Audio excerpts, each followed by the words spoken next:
Hello everyone, this is Deepshika and today we are going to continue part 3 of chapter 2, Nelson Mandela Long Walk to Freedom. That long and noble line ended and now began again with me. Long and noble line means the noble people who have struggled for a long time, their lives are ended now.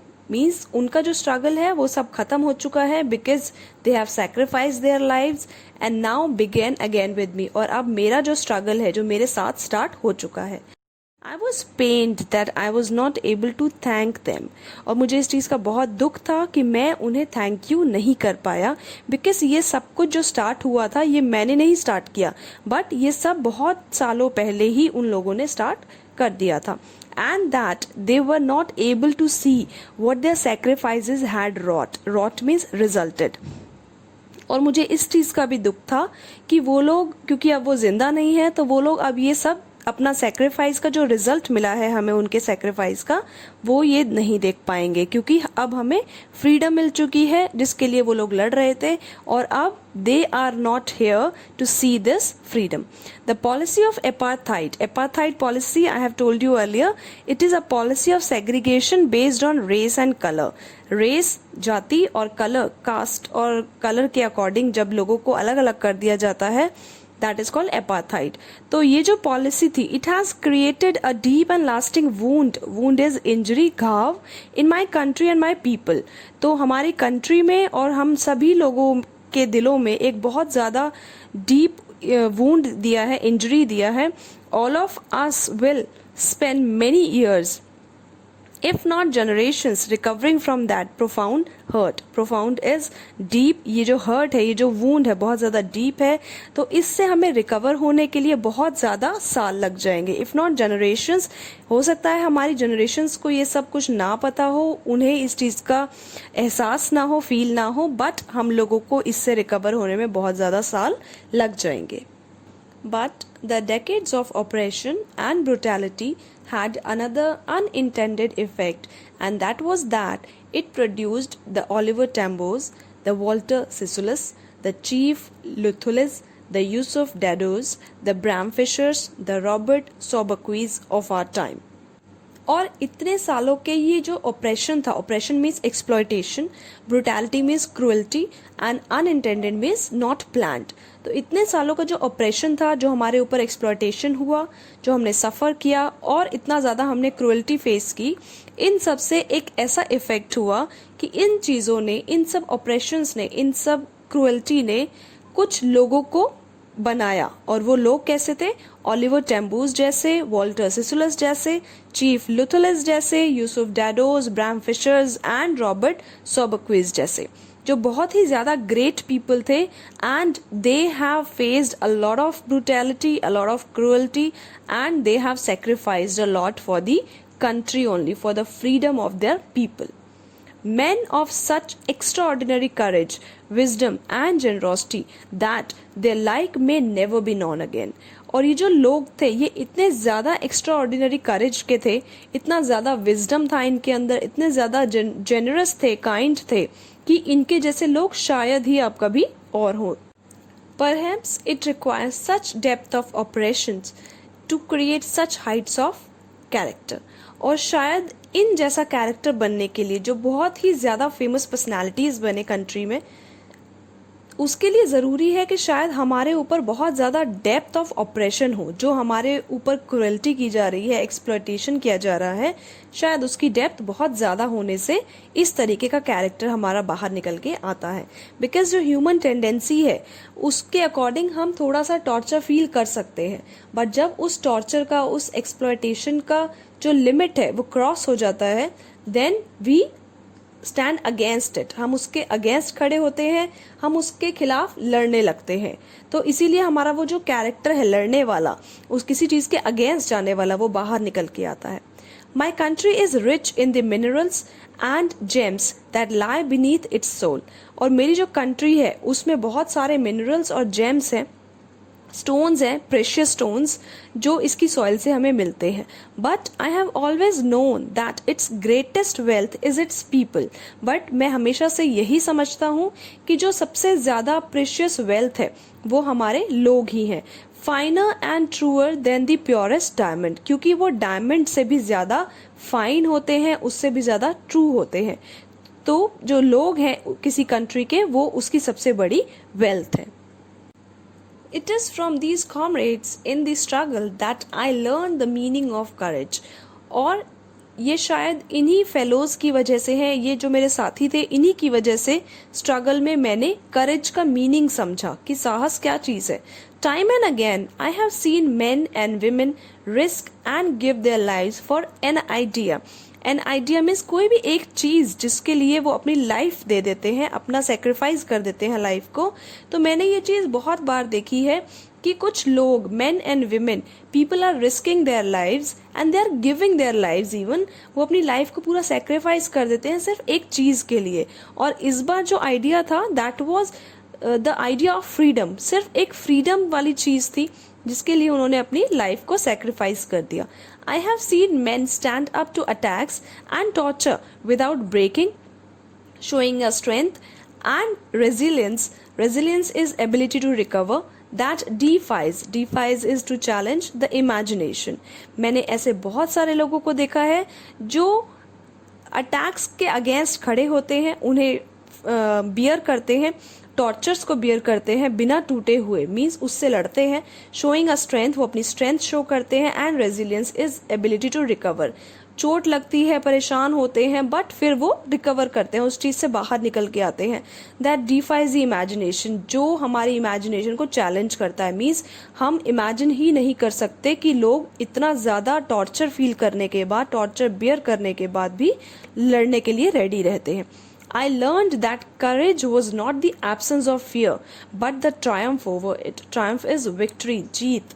मैंने ये सीखा इन सब लोगों के साथ रहने से ही मुझे समझ में आया कि जो करेज है, जो साहस है, it was not the absence of fear. ये इसका मतलब ये नहीं है कि किसी इंसान में डर ही नहीं है किसी चीज का, but it is the Triumph over it, the Triumph over fear. But लोगों में डर तो होता है, अगर हम उससे लड़ते हैं, उससे ट्रायम्फ मिलती है, हमें जीत मिलती है। So that is called courage. The brave man is not he who does not feel afraid.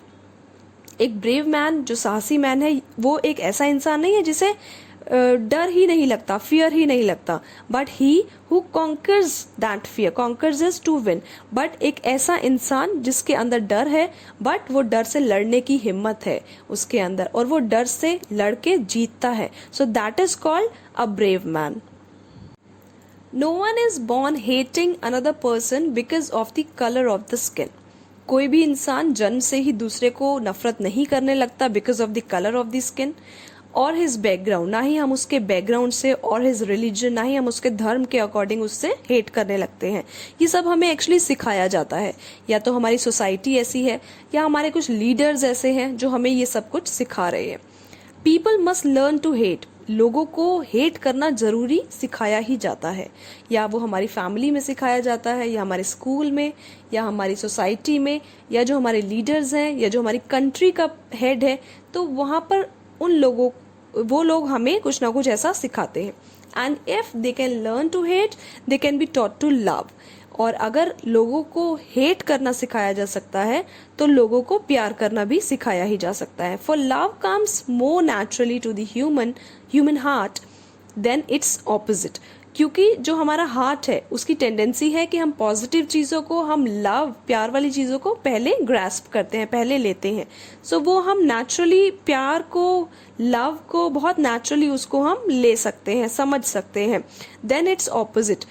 तो अगर हम कंपेयर करें लव एंड हेट में, तो अगर हमें कोई लव करना सिखाए कि हमें अपने लोगों से प्यार से रहना है, अपनी कंट्री से प्यार करना है, अपनी फैमिली से प्यार करना है, तो शायद वो चीज हमें जल्दी समझ में आए।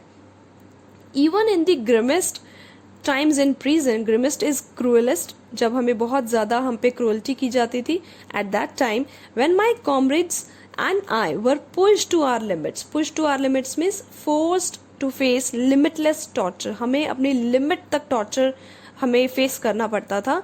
आई would see a glimmer, glimmer is a faint light, एक छोटी सी light of humanity in one of the guards. तो तब भी जब मैंने और मेरे फ्रेंड्स ने बहुत ज़्यादा टॉर्चर्स फेस किए हैं, उस टाइम भी मैंने थोड़ी सी ह्यूमैनिटी देखी है किसी न किसी गार्ड के अंदर, perhaps just for a second, शायद वो सिर्फ एक सेकेंड के लिए ही थी, but it was enough to reassure me and keep me going. But वो मुझे एश्योर करने के लिए काफ़ी थी कि हाँ, अभी भी लोगों के दिल में मानवता है, ह्यूमैनिटी है, लव है दूसरों के लिए, और उसी की वजह से मैं आगे बढ़ता रहा।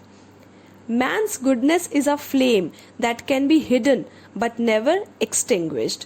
एक मैन की जो गुडनेस है, जो हमारे अंदर की अच्छाई है, वो एक ऐसी फ्लेम है, वो एक ऐसी आग है, दैट कैन बी हिडन, कुछ टाइम के लिए तो छुप सकती है, but it can never be extinguished, but उसको हम हमेशा के लिए ब्लो आउट नहीं कर सकते, हमेशा के लिए उसको नहीं बुझा सकते। In life, every man has twin obligations. Obligation means duty. Twin means two. Obligation to his family, to his parents, to his wife and children.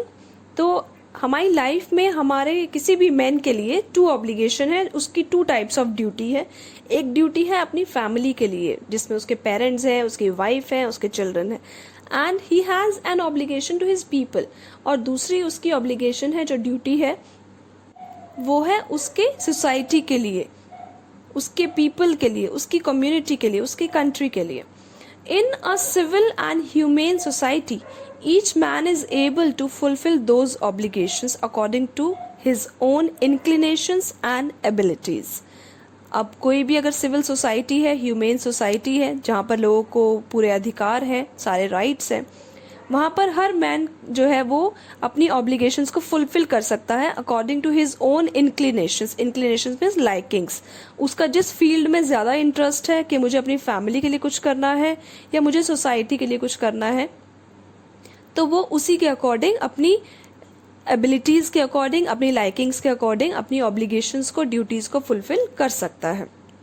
But in a country like South Africa, it was almost impossible for a man of my birth means of black society and color to fulfill both of those obligations। But South Africa जैसी country में ये बहुत ही ज़्यादा impossible है। अगर वो इंसान मेरे बर्थ का या कलर का है, मीन्स अगर वो ब्राउन पर्सन है या ब्लैक पर्सन है, तो ये दोनों ही ऑब्लिगेशंस, ये दोनों ही ड्यूटीज़ वो फुलफिल करना उसके लिए बहुत ज़्यादा इम्पॉसिबल है।